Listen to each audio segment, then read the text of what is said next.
This is the Ascent of Mount Carmel YouTube channel. This is where we discuss the book Ascent of Mount Carmel by St. John of the Cross. Today we're talking about the 5th chapter of the first book. In the last chapter, St. John explained why it is necessary to not desire attachments. In this chapter, he uses scripture to prove his point. St. John of the Cross writes, "It is supreme ignorance for the soul to think that it will be able to pass to union with God if it does not first void the desire of all things, natural and supernatural, because there is the greatest possible distance between these things and transformation in God. Scripture says, 'Every one of you that doth not renounce all that he possesseth cannot be my disciple.'" In this verse, Jesus teaches us to reject desires for possessions. Please note that sometimes our possessions possess us.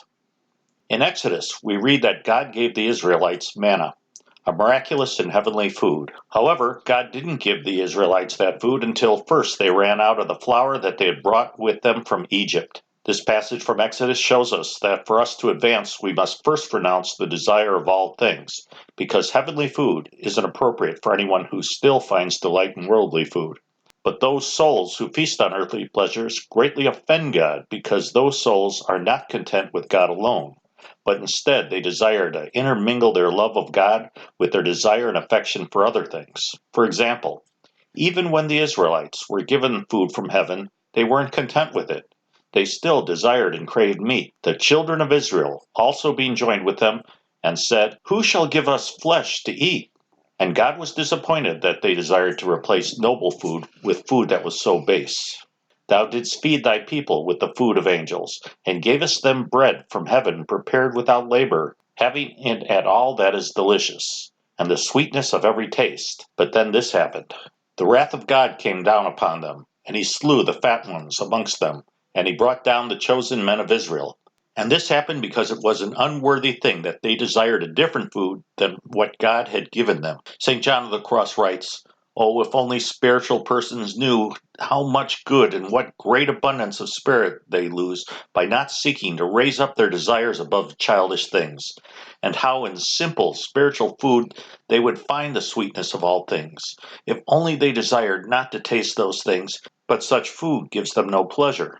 The reason it gives them no pleasure is the same reason why the Israelites preferred earthly food to heavenly food. We see the same thing nowadays. Many, actually probably most people, don't have an interest in getting closer to God. They're more interested in worldly things. St. John writes, "When the will of a man loves one thing, he prizes it more than any other, although some other thing might be much better. He takes less pleasure in that one better thing, and if he wishes to enjoy both, he will neglect the important thing because he makes an equality between the things.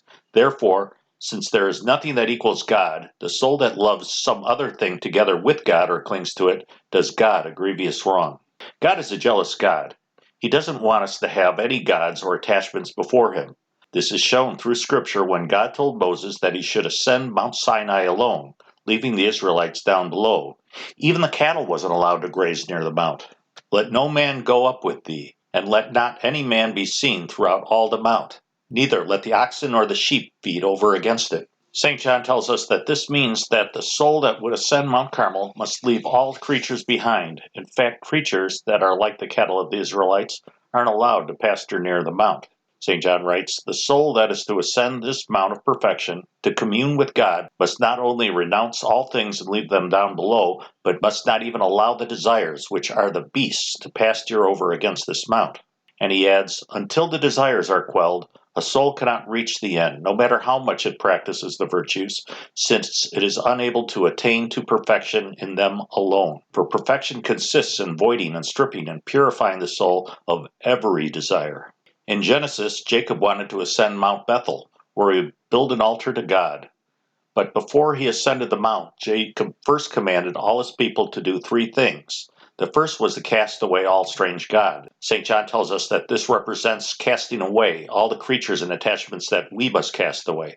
Jacob commanded his people to purify themselves, and St. John says we must purify and purge ourselves of the remnants of desires of creatures. Thirdly, Jacob told his people to change their clothes, and as we ascend, God will change us, giving us a new understanding of his ways and a new and deeper love of him.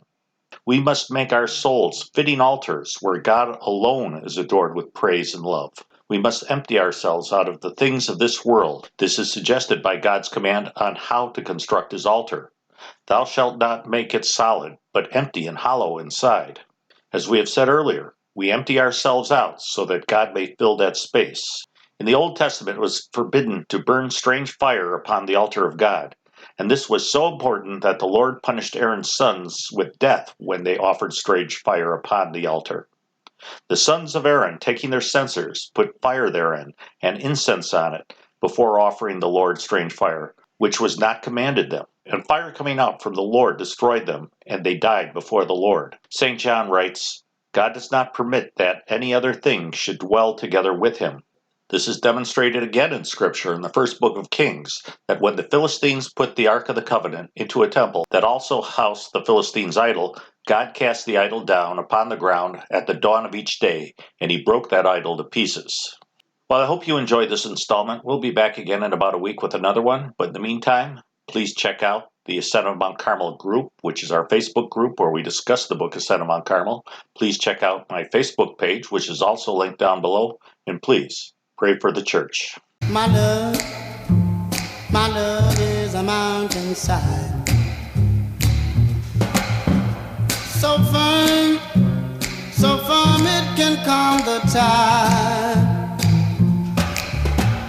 My love for you is a mountainside, it stands so firm it can calm the tide. That's why my love is a mountainside.